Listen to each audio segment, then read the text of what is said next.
had this 7-inch like afro, and I do remember we got reviewed. I think the day got reviewed and we got mentioned, and I was like, oh, we got reviewed, let's go check it out. And as reading through the review, I think the bloke said, so this afro on the bass came on the stage and we thought it would be the house that funk built. Unfortunately it wasn't. Absolutely correct. Welcome to episode 4 of the Back in the Band podcast, a show where we remember a simpler time in our lives when music and being in a band back in the day meant you could actually dream of one day living the life of a rock and roll star. But here we are recording this podcast just after 6 p.m. because we've managed to get permission from our missus to fit this in around our kids' bedtime. As always, we'll be asking today's guest about the hoodies they wore, the gigs they saw, the songs they learned, the money that they burned, the music they made, their dreams of getting laid, their first MP3s, the printed and ripped CDs, and the strings that they snapped and the bands that they clapped. So in a world where telling someone that you're down with a sickness doesn't get you the response, ooh, anymore, let's go.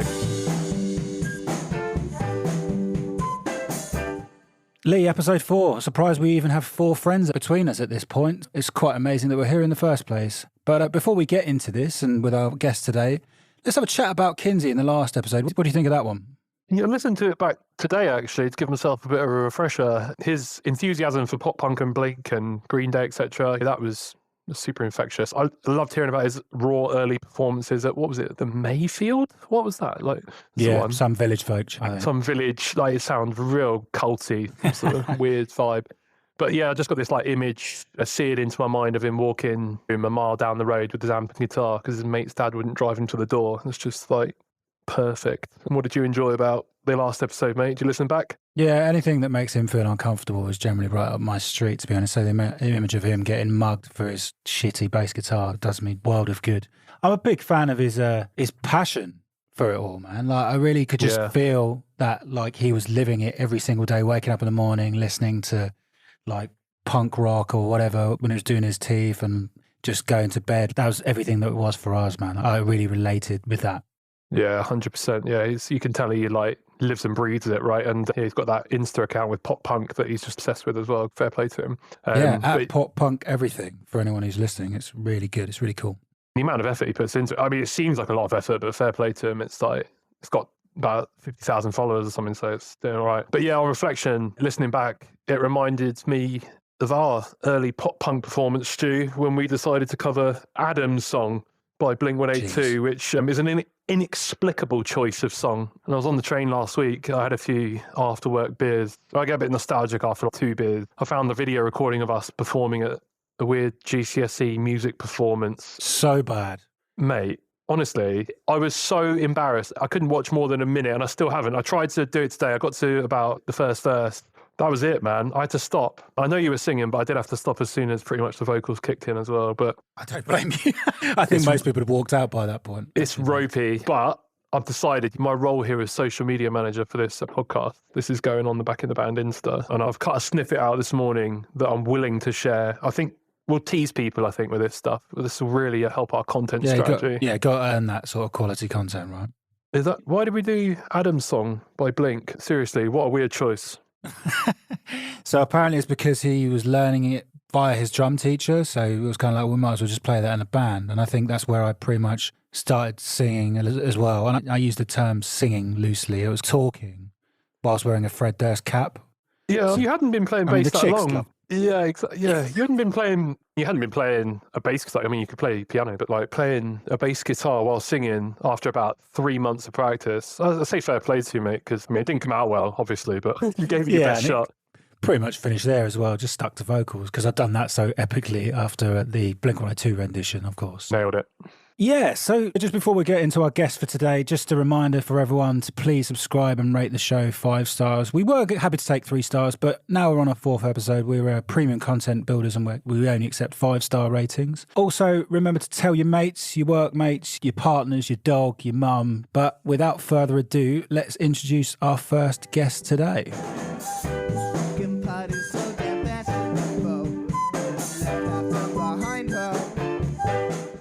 Today, I have the absolute pleasure of introducing Joe Wiggins as our guest on the pod. So Lee and I met Joe at Luton Sixth Form College, actually, and after we got past all the crap Jack Osbourne lookalike jokes, it was pretty clear that Joe was a bit of a muso and a massive part of the Luton Town hardcore scene at the time, if you want to call it that. And I think it was about around 2004. He's an incredible musician back in the day, albeit a complete fucking liability if you ever needed him to turn up on time to absolutely anything.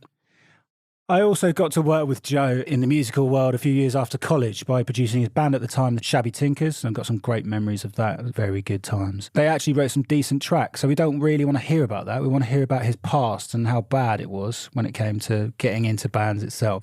Joe, great to have you on the pod, mate. How you doing? Easy, lads. How we doing? I'm good. So take us from the start, Joe, because you're obviously a very good musician, and as far as I know, you still teach on a daily basis, right? Yeah, mate. I'm still out and about teaching, still gigging and that, still trying to keep the flame alive, man. Didn't know you're still gigging, Joe. What a legend. Still going. Oh, jeez. Yeah, still going, mate. Yeah. No, I suppose music's always been a part of my life. Right back when I was like a young kid, I think my great aunt, she started teaching me the piano, and I got into that and started to do the old grades and that. And then in school, I got into the orchestra and the school jazz band. And that was where I initially cut my teeth with some gigs in some Rotary clubs and some working men's clubs and that. Amazing. But that kind of evolved as we got to college, where I met you wonderful chaps, into the world of post-hardcore metal and all of those cool things. But yeah, good times, man. Yeah, so your first band was actually in college. It wasn't in school because you were doing the right thing and playing actual music first. I suppose you could say that, yeah. Like my first band was the jazz band, but my first band, and I'm doing quotation marks here, was a band called Alpha High, which was formed in and around Luton, really. Yeah, with some good musicians. What genre were you playing in that band? I remember the name Alpha High, but I can't remember what you were sort of tackling, mate, at the time. Well, Lee, we never liked pigeonholes, mate. But I think we loved the subgenres at the time. So would we call ourselves like post-hardcore meets screamo meets metal? I think we chucked like a few in there. But yeah, it was like off the back of bands like, I think I was getting really into Funeral for a Friend and The Used and then Sixth. And yeah, that's good stuff back in the day. Yeah, that was our vibe. You were used to like playing in jazz and classical bands, and that obviously comes with practicing in a certain way. So when it came to practicing with Alpha High, tell us about the difference. What did that involve? Yeah. So I suppose in the school and classical world, it's like you take your sheet music home, you give it a little practice, you follow the dots and that. I think with Alpha High, I mean, it was all material. But I joined once it had formed. I think it was just a case of rocking up at like a ropey kind of hired basement in Luton Town somewhere and whipping out the bass, the like 50 quid school bass that has been given to me by like a music teacher, and the strap that keeps coming off. Yeah, always that came free with it. And then seeing if these like cheap strings would go down to drop C sharp, which they didn't really take very well. The lower, the better, I think, at the time. But yeah, and then just I think we would just rock up, play through the tracks that were already on the cards, really, and then go home and do the same the next time we met up. There wasn't any going back home and going through the repertoire and that sort of thing. It was just like, yeah, just feel it on the day, really. I was going to say, Joe, I mean, like, you're a classical music man originally, learning that with your great aunt and that, getting to know it. And then you get into like Funeral for a Friend and The Used, all this emo stuff that I loved at the time as well. I was like, this is incredible. But was it actually good? Like, how did you there's quite a genre shift, eh? Like you said, you don't want to be pigeonholed, mate. Exactly. I think my first CD was a set of like Schubert piano impromptus. That's where I was like based like in my early years. And then, do you know what I think got me in actually? I think it was the Chili Peppers, like around 13, 14. Oh, yeah. But I think being around people that were into the same sort of music, that was a new thing, this kind of identity with alternative music. And then when Funeral in particular came about, I think in that music, it is really melodic and harmonic. There is a synergy between what's going on in classical and with Funeral. I don't think my original piano teacher would agree with that, but it's anthemic and it's got all those kind of nuances of music that I liked. But I think being involved in like a scene, shall we call it, in college and like the clubs we used to go to was paramount in pursuing that style of music and seeing where else it went and the subgenres around it. Do you know what I mean? I think that's something we haven't really tapped into on this pod. So yeah, like the social element of it is a big part of it, wasn't it? That's how we all got along, right? We're all just vibing to tunes, having a few beers at a few parties and edge nights in Luton. It was all good crack, wasn't it? It really brings you all together. Yeah. So that was like the big jump, right, between high school at 15 and then getting to college, which leads me to my next question, actually, Joe. You took music and music tech at school, right? Yeah, At I college? did, mate. Yeah. Yeah. There's some pretty hilarious stories about college.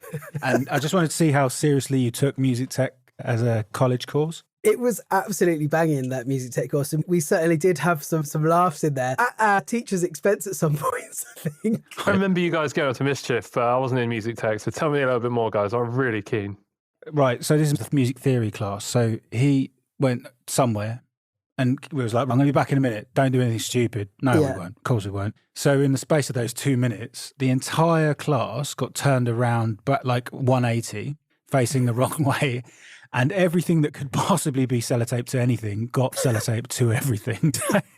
He came back in the class and was like, if you don't change this back in the next 5 minutes, there's going to be some serious trouble. Oh, so we man. did, including like a guitar, an acoustic guitar got sellotaped to the wall. Yeah. And these 2 like A4 books got sellotaped to the side of his chair, and he didn't Yeah. see that.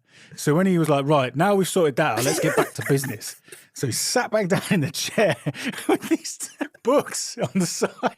Mate, honestly. I think we got separated permanently after that lesson, Stu. How are you instigating this? You fellas. We were terrible. I mean, just the fact that he's left the room, it's finally time for us to turn around and sellotape everything.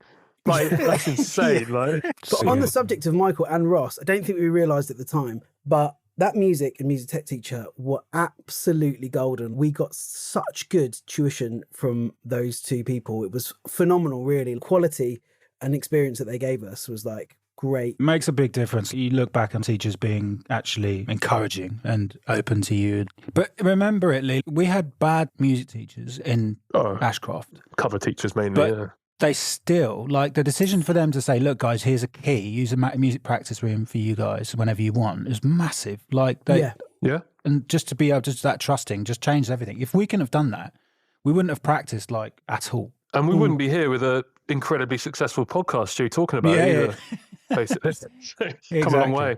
Joe, you have made a career out of music, but when you were younger, did you always think that music was going to be your direction, or were you down the kind of, I'm going to do business studies instead route? I suppose I was fortunate in a sense that I did always have that kind of drive to want to do music as a career. I didn't know how that was manifesting itself, and I'm still not sure. I'm still on that journey myself at the moment, but yeah, it was always a driving force. If you can do what you love, I suppose you got to try and run in that direction. And I was just fortunate that I just had the right people around me and the right mentors and tutors that could just carve out profession in it. Did you ever think that music via Alpha High could be your way? Were you ever doing it to be like, yeah, this is sick, we're going to get signed and we're going to be famous? For sure, man. Yeah, definitely. Like when you're in amongst it, yeah, and especially like the scene at the time, the Edge and at college, none of us had experienced a burgeoning scene. And if we can call the Luton metal scene at the time, it was evolving. And we did have some interesting acts come down. You had Enter Shikari come and play at Red, Red, Red. And I suppose for Alpha High, I mean, we played the Edge. That's playing in like a palace of metal for us. Metal and sweat. Yeah. It was like a life goal, wasn't it? It was like, oh my God, we're going to do this. Yeah, and if you could smoothly lift your foot off of that carpet in the Edge, then it wasn't right. You needed a good... suction, yeah. The dream venue, honestly. I love that place. So that was a peak, right? One of the peaks of Alpha High. Give us some more. I'll give you a peak, right? I don't know if you remember this. I think you were there, Stu, but there was I think it was billed as a hardcore all-dayer at the Well, and it went on all day, funnily enough. And I think you had Bring Me the Horizon play and many other like acts at the time, some really up and coming and some beyond. And we played that, and that was the pinnacle. And I had this 7-inch like afro, and I do remember we got reviewed. I think the day got reviewed and we got mentioned, and I was like, oh, we got a review, let's go check it out. And as reading through the review, I think the bloke said, so this afro on the bass came on the stage and we thought it would be the house that funk built. Unfortunately, it wasn't. Absolutely burned. I don't know what he was I expecting. feel like they must have been talking about someone else, because I definitely brought the fun. Yeah. I think I did do one slap bass note in one of the songs, maybe like that tickled his fancy, but So good that you bring up the reviewing thing. I completely forgot about that as well. Like, if you suddenly got a review from the local website, music band website, I remember there was one that used to do Bedford Esquires used to review gigs, and it was really amazing to get a review. So musically then, Joe, obviously you were coming from classical and people trying to do things the right way, and then you turn up at these sort of practices where people have got communal ashtray, pint glass that you're drinking from. Was there like you ever like, what am I doing? Why am I doing this? Or was this like, yeah, fuck yeah, I'm so glad this is definitely the better way to do it, or what? Yeah, I mean, I was a little bit of a have-a-go Henry because like my piano was kind of like my forte, shall we say, and I played a bit of bass. And like we at the time, I don't know if you remember, like bands like Sixth, they were almost like there was technicality, and with some bands for the sake of being technical. So we were like, yeah, man, we need to have some like interesting time signatures. Let's do 2, then a 4, then a 7. And I was like, 1, 2, 3, I can't count this. So there was points where we were just trying to be technical for the sake of technical. But for us, we were like, this is it. We should have been headlining that all day. What's going on? Yeah. That's cool that you're like challenging yourself a little bit as well, I suppose, with a bit of that in you. Yeah, and do you know what? I did love that experience. And all of the members of that band, and there was a few that came and went, they were all really good musicians. We were all kind of finding our feet at the time, and a lot of them still play. So like it had good pedigree. Did Alpha High record anything studio-wise? I don't think it stuck around long enough for that while I was in it. There were some recordings done before I joined, which I think you can still find if you Google Alpha High Luton. They do come up on like SoundClick or some sort of... I do that once a week, so I'm surprised I haven't come across that. You do that once a week. We did get some t-shirts done actually. It was like the kind of metal equivalent of word art, I think, because we had 3 skulls and the Alpha High logo. And I think I had one of those, but it was like a size too small. So it looked like it had been spray painted onto my skin at some points, like a big full body tattoo, but it was actually my t-shirt. That's amazing, man. What's the most rebellious thing that you reckon you did in that band? Yeah, I think there was a gig. It might have been the Hardcore All Day actually. And it's like, we want to get moving around the set and we want to really thrash it out and do some headbanging and that. But because I had that like cheap £50 school bass with an even cheaper strap, every time I try to do any like headbanging, the bass would ping off and the strap would let it go and like the bass would kind of like drop to my legs. I had to end up cradling it like a little baby. I couldn't really do the kind of headbanging that I wanted to anyway. But yeah, that was probably one of them up there. Do you think then, Joe, like starting to wrap this one up, if you were going to give a young Joseph John Wiggins some advice about being in a band back then, looking back on it, what would you tell him to do differently? Get your bloody haircut, mate. That's what held you back. Is that because, yeah, but then you wouldn't be able to have your email address. What was it? bassmanwig@hotmail.com at the time. Yes, it was actually, Stu. And then I matured and made it Afro bass. Yeah. Did you bring the funk then as well or not? I've always left the funk back home. One day I'll bring it out, but I don't think the world's ready for it yet. But no, the advice I'd give to a young Joe Wiggins is keep playing the bass. Keep playing the bass. Keep playing the bass and keep in like a guitar format. Because I stopped that and I was playing double bass as well in orchestra. And I kind of drifted into different musical styles later in life. And I do miss like having a pop at that. And when I do pick up a bass from time to time, I really enjoy it. So, I suppose keep going, mate. A little pat on the shoulder. Totally. Yeah, man. What do you think you really got out of being in a band? What was these early days especially? What was in it for you? I suppose being in a band, it's all about that shared experience and it's being part of something bigger than yourself playing on your own. Sharing a platform with other musicians and affecting a crowd of people. There's some magic in that and that's what keeps people performing, I think. If you can give someone a good night or a good experience through the sounds that you're making, there's something magical in that I still love today in various forms,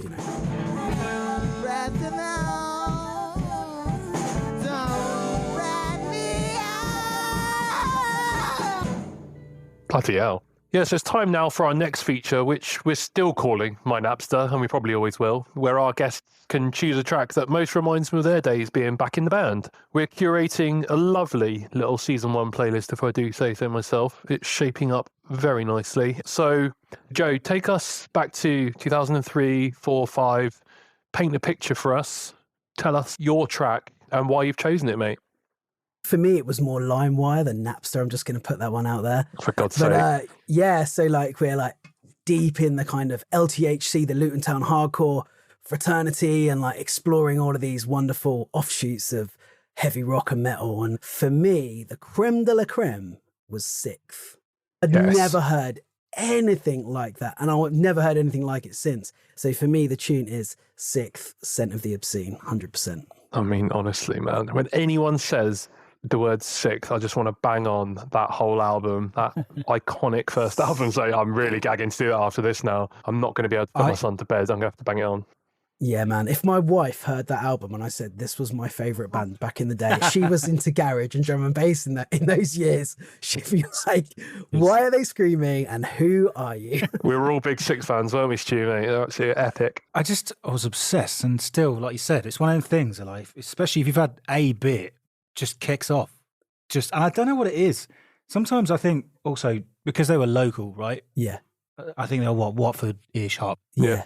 And I just think there's a bit of a proud thing there as well. Yeah, they kind of felt like ours, didn't they? They were like that local, and it was like the horn they played at, and they were just like... It's quite inspiring, isn't it? Yeah.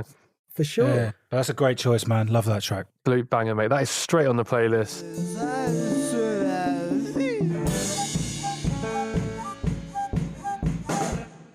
Last section of the chat, Joe. So we want to ask you a question. I'm going to put you in between a rock and a hard place. So I've got two places for you. First place to go is, would you rather be in a world where you have to dress like an emo scene kid every day for the rest of your life? So we're talking the long straightened fringe, the black hair dye, the tight skinny jeans, the band tees, the eyeliner, the Van shoes, that lot. Everything has to come from Putman, by the way, as well. So there's that choice the rest of your life. Yeah.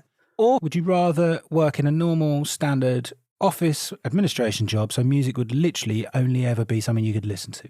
Oh, that is brutal, mate. That is brutal. Putman. Eyeliner as well. So basically, I've got to dress like you did when you were 16 and 17 for the rest of my life. I've got to be you. Yeah. Or just work in an administrative job. What sort of job are we talking here, mate? Would it interest me at all? Sort of like reception vibes. So you've got to do your emails, pick up the phone every now and then, but you're 9 to 5 strictly. You get 30-minute lunch. That's it. If I didn't have to straighten my hair, then I would just bring the Jack Osborne stroke Seth Rogen back, and I would live as that scene kid. But it's the hair straightening that's killed it for you. I'll do half of it, Stu. I'll do half of it. Oh my God. You just can't handle the admin. You've got to be the scene kid. Yeah, I'll just roll with it. I'll say, look, this is a condition I've got. I've got to dress like this. This is me. I don't blame you, honestly. Wicked. Joe, it's been a pleasure, as I said it would be, to have you on the pod. Thank you so much. And it's been an absolute privilege. Thank you, guys. I love you. Thanks, Joe. That's so good to see you, mate. Here we are once again, another episode done and dusted. What did you enjoy about that one today, Lee? It went like lightning, mate, for me. That was a really good sign of a classic episode, I reckon. I really enjoyed hearing about your music tech stories. I wish I'd have had the guts to do a class like that at the time. I wonder if I'd have managed it. I didn't have much talent, a bit less than you guys, but it's... So here's a question, though, on that. If you did do a class like that, instead of doing what you did before, and you dropped, let's say you did 4 subjects, what was the subject you would have dropped? Oh, fucking accounting. That was absolutely tragic. And say you'd have done music tech, do you think that would have changed your now position in your world?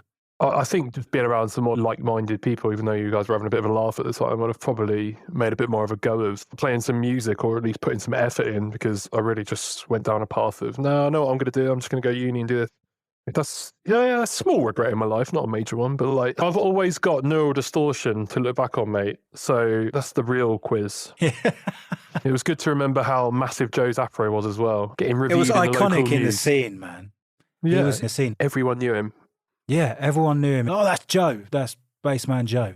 Yeah. Or Afro Joe, or Jack Osborne. They'd call him Jack, which was just pathetic. But it just reminded me of how that big jump from school to college, and now it went from, in school, you only had a certain amount of people that were into the band thing, whether they were listening or playing and into it. And then you suddenly went to college and it became a massive social thing. So you were playing a gig or going to a gig because your mate was in the gig and having beers, and just really hugely affected your experience, whether you were into music at the time, man. So just right. It was also a good way to get into sort of pubs and bars underage, because remember at college we were still like mostly under 18 probably most of the time.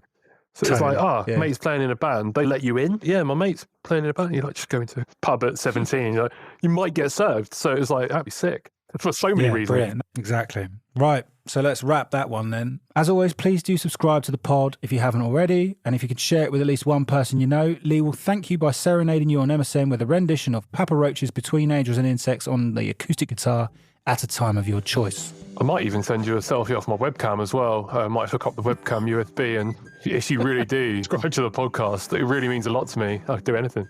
We're already excited for the next episode. We've got a few folks lined up in queue, and we look forward to hearing more stories about the band days from those folks that we know. Massive thanks to Joe Wiggins for being on the podcast today. Great to catch up with Joe after about 17 years of not speaking to him. So that was awesome for me. If anyone's got any suggestions, please get in touch on Twitter via @BackInTheBand or even our new Instagram channel too, @BackInTheBandPod. There's some incredible content going around on the Insta. Don't miss it. And if you'd like to be a guest on the podcast or know someone you think would be good, just give us a shout on social. Just make sure to tell us your ASL and we can almost certainly guarantee you'll get in one of the upcoming episodes. Thanks for listening, everyone.